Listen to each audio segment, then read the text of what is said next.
Good evening, everybody. It's David Folse again over at PelicanPreps.com. Big news out of Northeast Louisiana recently as Mickey McCarty makes the move up to, he's principal. He's really Mr. McCarty now.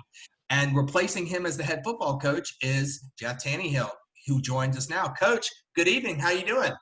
I'm doing great, man. Good to see y'all. Thank you for having me on here. Coach, tell me how this all came about, because you don't just become the principal quick. You know, football coaches are very particular in how they prepare.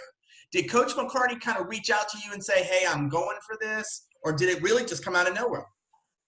Well, we knew our Dr. Dawson was going to retire in May. The situation with Coach McCarty, there had always been rumors. He got certified about 2 or 3 years ago, and the rumors were always that he may become principal one day. And honestly, I'd actually sat down with him and asked him, Coach, you going to try to be the principal? Not thinking about the head coaching job, just in short talk, And, he said, Coach, I think I'm going to stay in this till my son graduates. And, it looks like that's what I'm going to be doing. And I said, great, Coach. We just wanted to know what position you might try to get to, sooner or later. But glad you're going to stay around. And that went on for 3 or 4 weeks. And one afternoon, I was in the gym talking to the basketball coaches, not in the gym, but, near the gym. And, he just stopped me on his way out to his car and said, look, we're going to – David, are we recording? Yeah. You want me to turn it off? Just pause it for just a second. Recording again. All right, Coach, you were talking about you saw Coach McCarty outside the gym. Outside the gym, stopped me, told me, he said, Coach, I feel like you'll be interested. I want to let you know that I'm going to apply for the job of the principal. And I just wanted you to know. And we had some other coaches on staff that were interested also. And he told them that same day, maybe before me, I'm not sure. But, and that's when it kind of got going. And then about 2 weeks later, after all the interviews and everything, and 4th of July, Sunday night after the 4th, he called me and said, Coach, I was just informed I'm going to be the new principal, which we all thought he would be.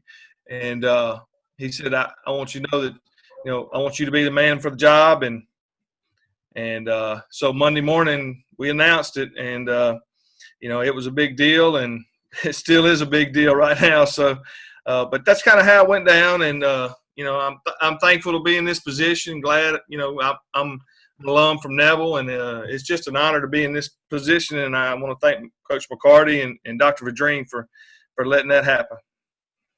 Has it hit you yet? When you coaches get the job, and like sometimes they're like, okay, it hasn't hit me yet. Is it going to hit you that first Friday night? Knock on wood, hopefully we're playing on Friday nights. But, has it hit you yet that what you're doing? The first 2 days were a blur. I did a lot of these interviews and podcasts and newspapers, and, it was really a blur. It was kind of emotional just because Coach Brown was my coach. Coach McCarty's had been a good friend of mine since we were, about 12, 13 years old. And, just taking that position and being mentioned in the same sentence with those guys, it's just an honor. And it's really just starting to be real here. Today was the first day I really felt like, okay, I'm getting something done constructively. I met with a few salesmen and stuff today, and the job was just kind of settling in, started really today, and it's Friday. So, What was your message? I don't know how it's working in North Louisiana, but in South Louisiana, it's very much you're talking to your team in segments. What was your message to your team when you got to talk to them? If it was in segments, what did you tell your team? Well, honestly, Coach McCarty, told them, he spoke for just a minute, told him how much he appreciated their effort and everything. And we talked about change, and it would lead into me. This was 5 or 6 times we did this during the day. So on Monday, and we wanted them to be the first to know, coming from our voice, from the horse. We really wanted that to happen. So when we talked about change, we talked about riding waves and always wanting to be on top of the wave. And you don't ever want to be on the bottom of the wave. Landry, y'all go, baby. Sorry about that. I love it. Yeah. Football coaches always have daughters, like they never have Yeah. sons. Right. um, you're inheriting like a Lamborghini. You know, it's not like this is not a rebuilding thing. This is Neville is back. Neville is the Neville that the rest of the state feared back in the 70s and 80s. It's back there.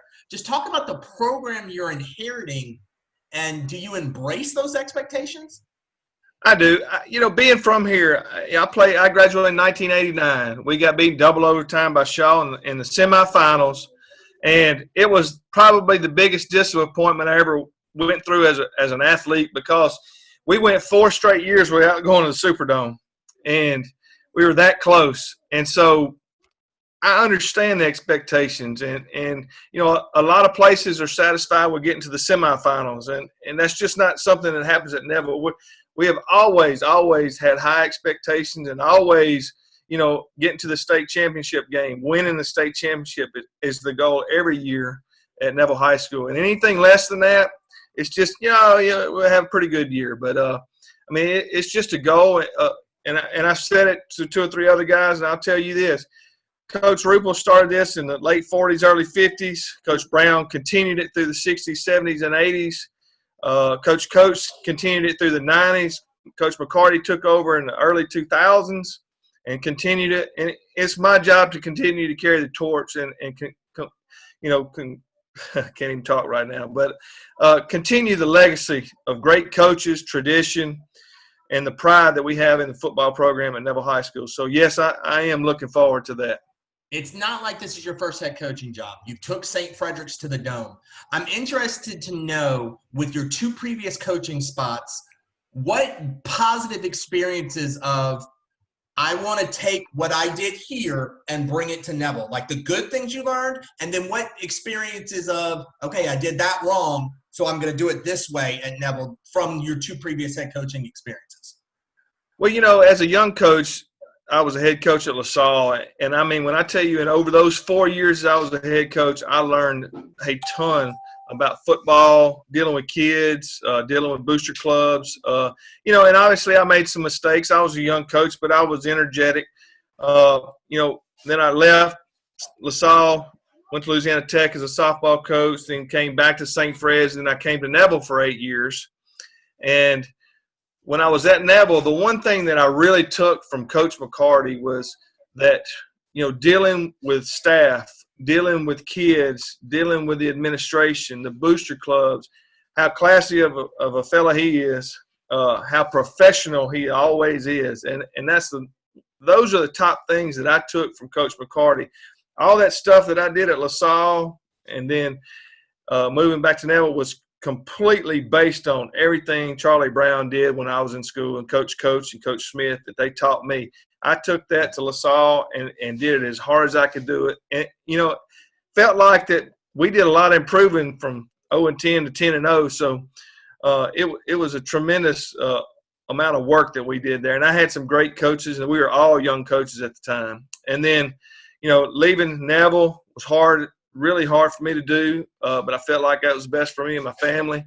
Went to St. Fred's. I took all of that energy and all of that that I learned with Coach McCarty, took it, just put it in, did everything that we had done when I was in school playing for Coach Brown, everything that Mickey had done, and applied it there. And we had some real good success there.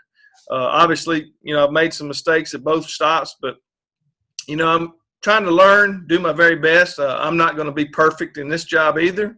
I got really big shoes to fill. So, but all of that combined, I think is what has really prepared me for this job, and to, implement the few things that I did a little bit different on that smaller scale that I hope will push us over the edge this year in football.